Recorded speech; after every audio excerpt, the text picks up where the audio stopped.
Hello and welcome to LeanReads, the channel that turns powerful books into simple lessons for growth and inspiration. What if your consciousness, the very thing that makes you feel alive, is nothing more than an illusion? In Consciousness Explained, Daniel Dennett challenges everything we think we know about the mind, the self, and free will. Get ready to question the deepest assumptions you've ever held about what it means to be you. If you'd like to read the full book, the link is waiting for you in the description. Now, let's jump into it. Consciousness Explained, 1991, offers a revolutionary perspective on the nature of human consciousness. The book challenges the traditional view of a single, unified self, arguing instead that consciousness emerges from countless parallel processes continuously competing within the brain. Furthermore, it highlights the decisive role of language and narrative in shaping conscious experience. Dennett invites readers to reconsider deeply held assumptions about free will, personal identity, and the essence of subjective experience. Daniel C. Dennett is an American philosopher and cognitive scientist, widely recognized for his influential work on consciousness, free will, and evolutionary biology. He is currently university professor and Austin B. Fletcher Professor of Philosophy at Tufts University. Dennett is also the author of several acclaimed books, including Darwin's Dangerous Idea, Breaking the Spell, and From Bacteria to Batch and Back. His contributions to philosophy and cognitive science have earned him prestigious honors, including the Erasmus Prize and the title of Humanist of the Year from the American Humanist Association. A radical rethinking of consciousness. From Descartes' mind-body problem to the breakthroughs of modern neuroscience, the question of consciousness has long remained one of humanity's greatest mysteries. Consciousness not only shapes philosophy and religion, but also influences how we see our place in the natural world. Dennett, however, offers a strikingly different view, one that challenges nearly everything we thought we knew about the inner life. He asks, what if consciousness, the very essence of existence, is nothing more than a grand illusion? Far from mere speculation, this bold idea has the potential to change the way you understand yourself and your place in the universe. This condensed version explores how the brain generates multiple competing drafts of reality and why your sense of a unified self may be more fiction than fact. Prepare to rethink not only the nature of the mind, but also the meaning of being human in the natural world. Flipping the script on Descartes theater for centuries, the nature of human consciousness has fascinated philosophers, scientists, and thinkers across disciplines.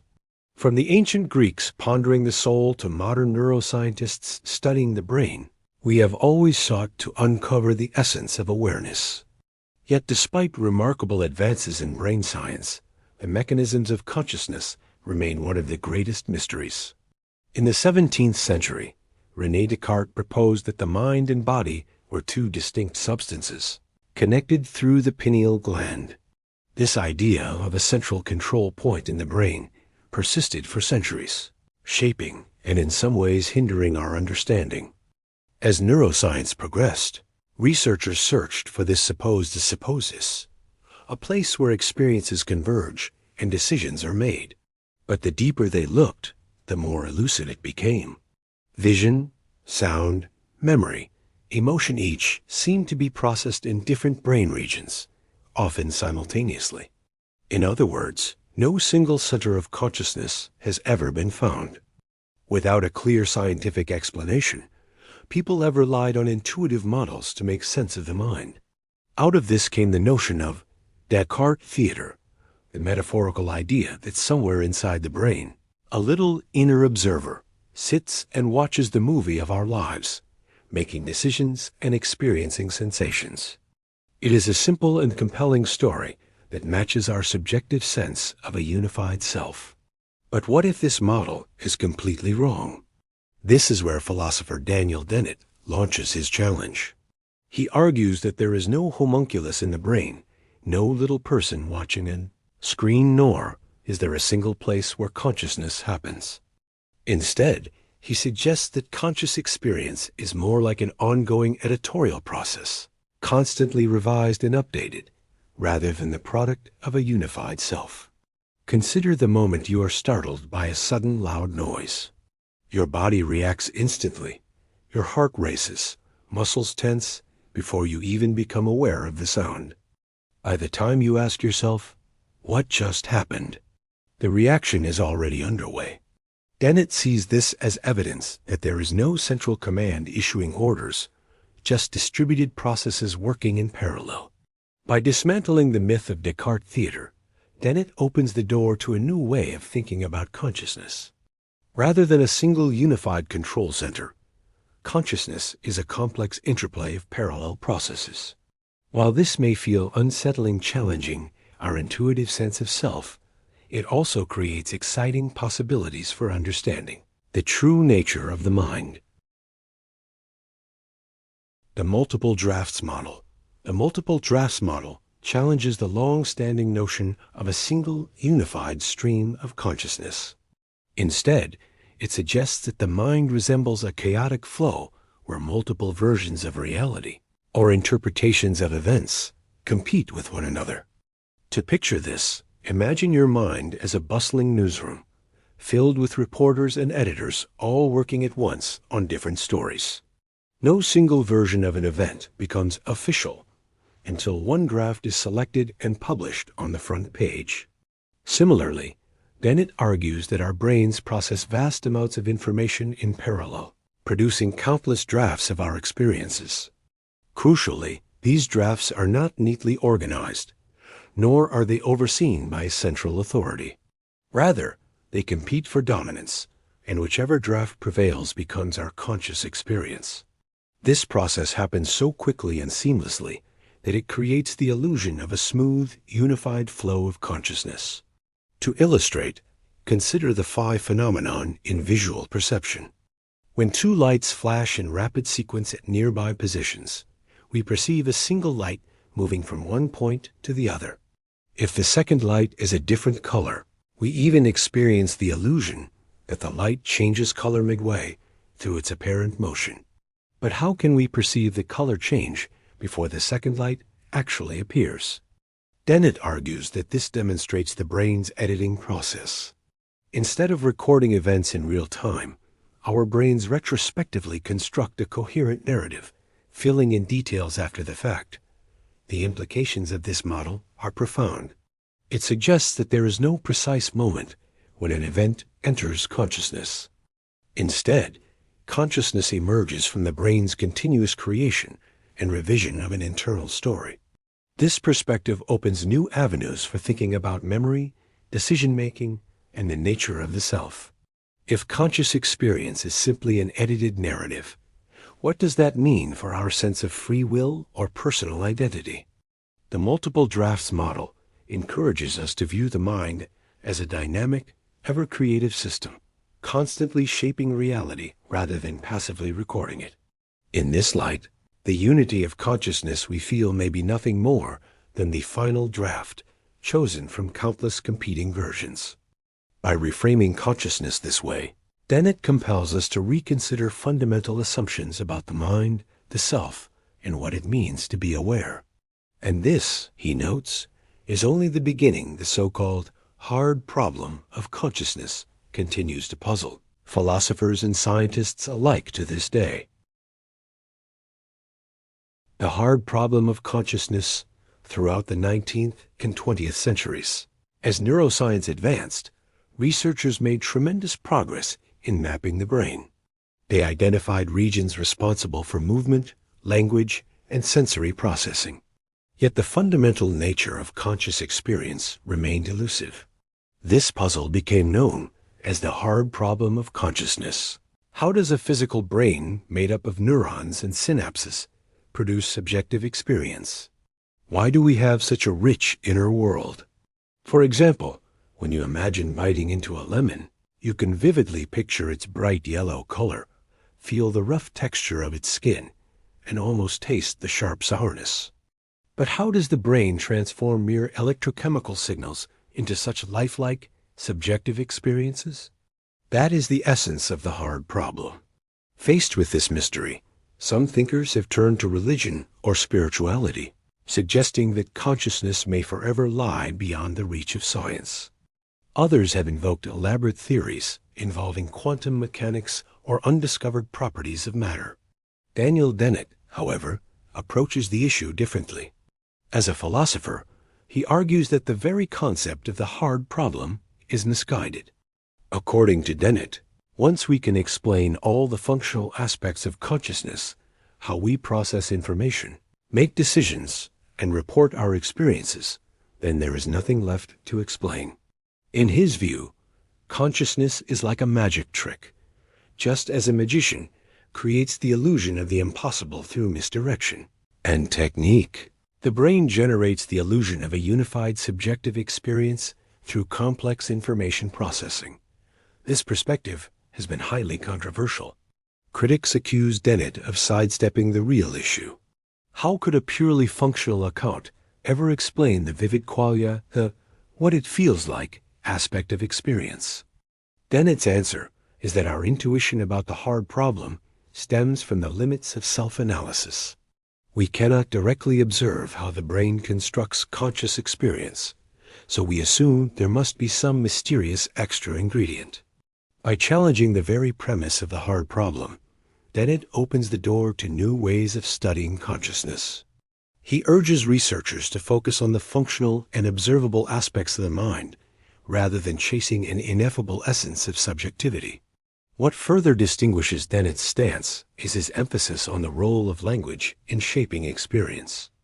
While many theories focus primarily on brain processes, Dennett highlights how language and narrative play a decisive role in structuring and even creating the conscious self. The role of language in consciousness. Dennett argues that language is not merely a tool for expressing thought. It is a fundamental force in shaping consciousness itself. Imagine for a moment a world entirely without words. Could you form complex ideas? Could you plan for the future or recall the past in any meaningful way?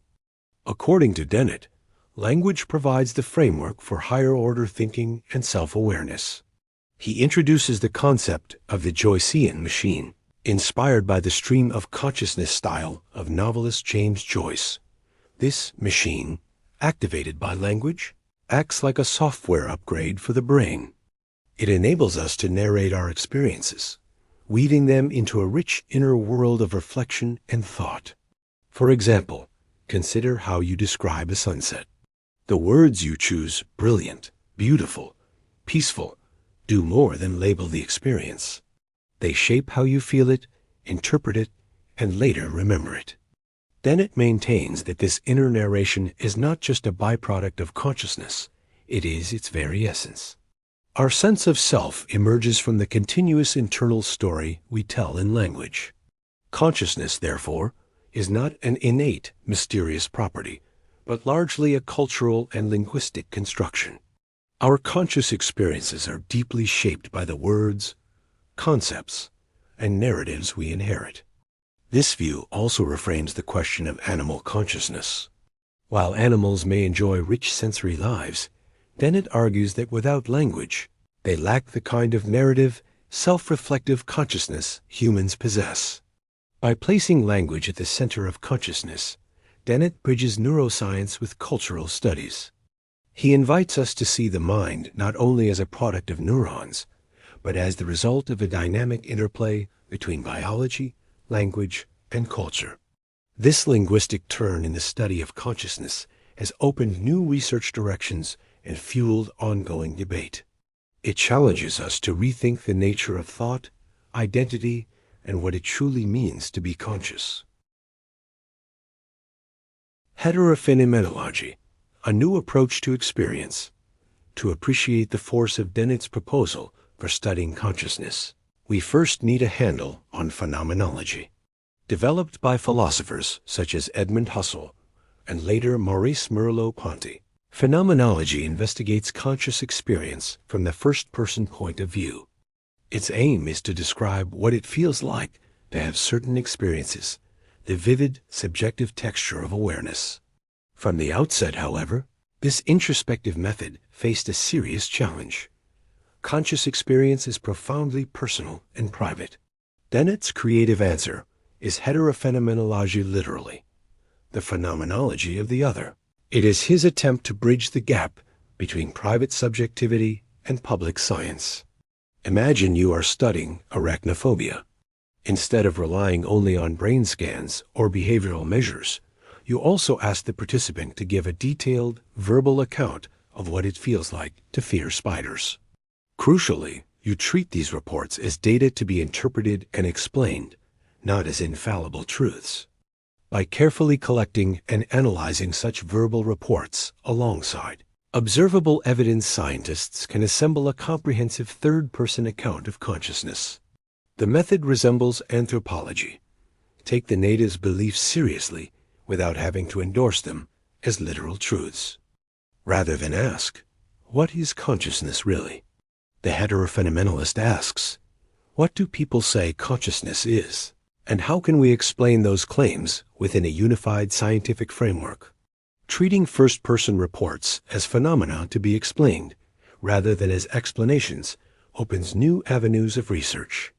Critics worry this approach might miss the real essence of consciousness by focusing on language and behavior.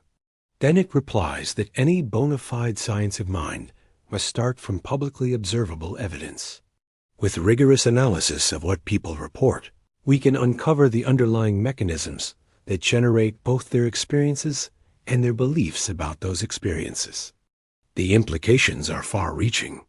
Heterophenomenology suggests our intuitions about consciousness may be fallible or incomplete. Just as we can be mistaken about the causes of our own actions, we can also be mistaken about the nature of our conscious experience. On Dennett's view, acknowledging this and studying it scientifically is not a retreat from subjectivity, but the most reliable path to understanding it.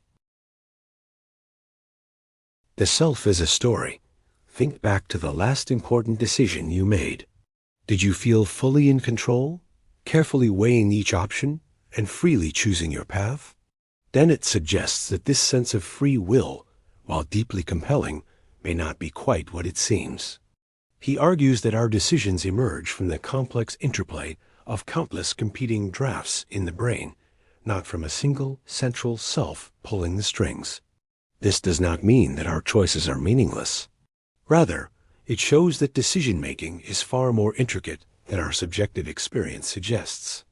Dennett compares free will to a benign illusion, much like the way we see the sun moving across the sky even though it is Earth that rotates.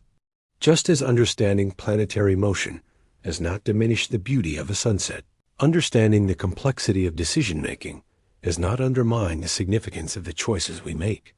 When it comes to personal identity, Dennett makes another bold claim. The self is best understood as a center of narrative gravity. Like the center of gravity in physics, a useful abstraction rather than a physical point, the self is a convenient fiction our brains generate to organize our experiences. Imagine writing your autobiography. In stringing together memories and events, you are not merely recording your life, you are actively constructing your sense of self. According to Dennett, this process happens continuously in the mind, shaping identity moment by moment.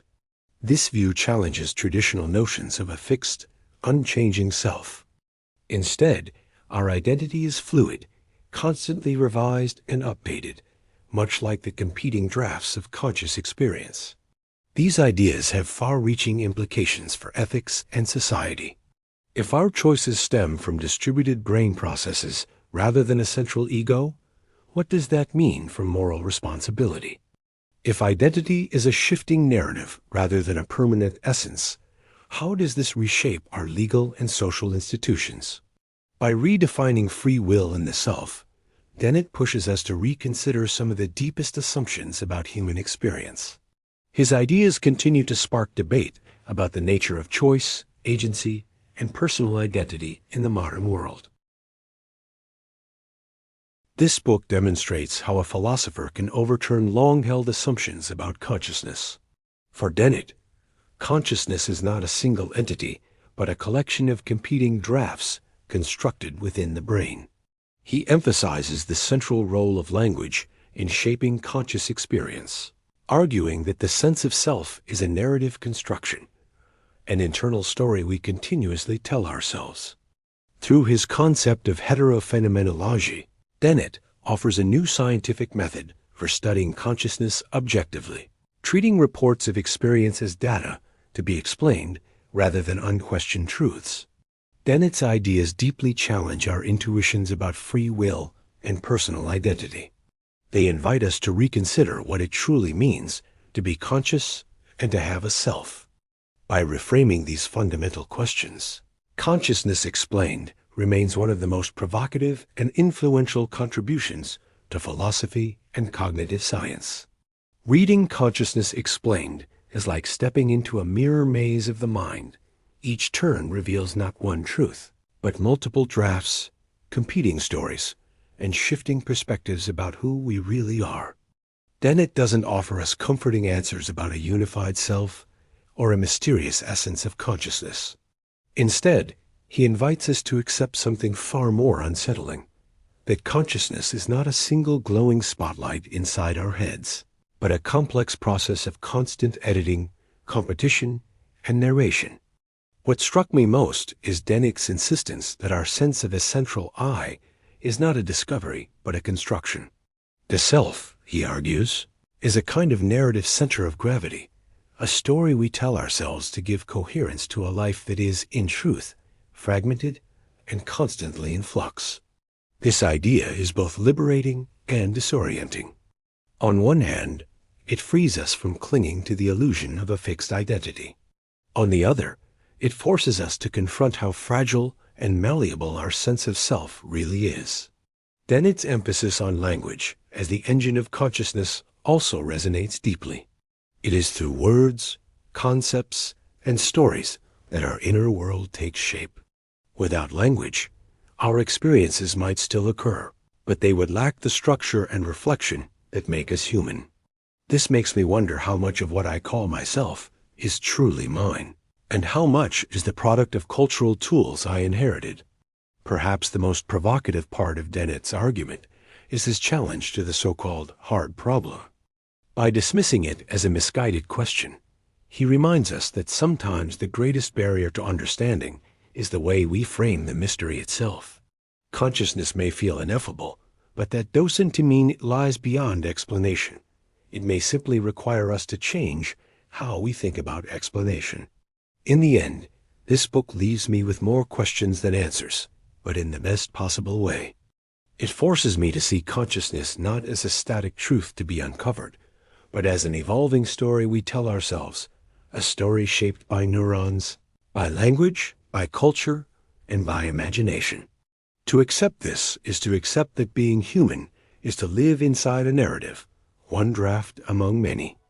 If Dennett is right, then our sense of self isn't a timeless essence, but a story, a constantly edited draft inside our brains. The question is, are you ready to rethink who you really are?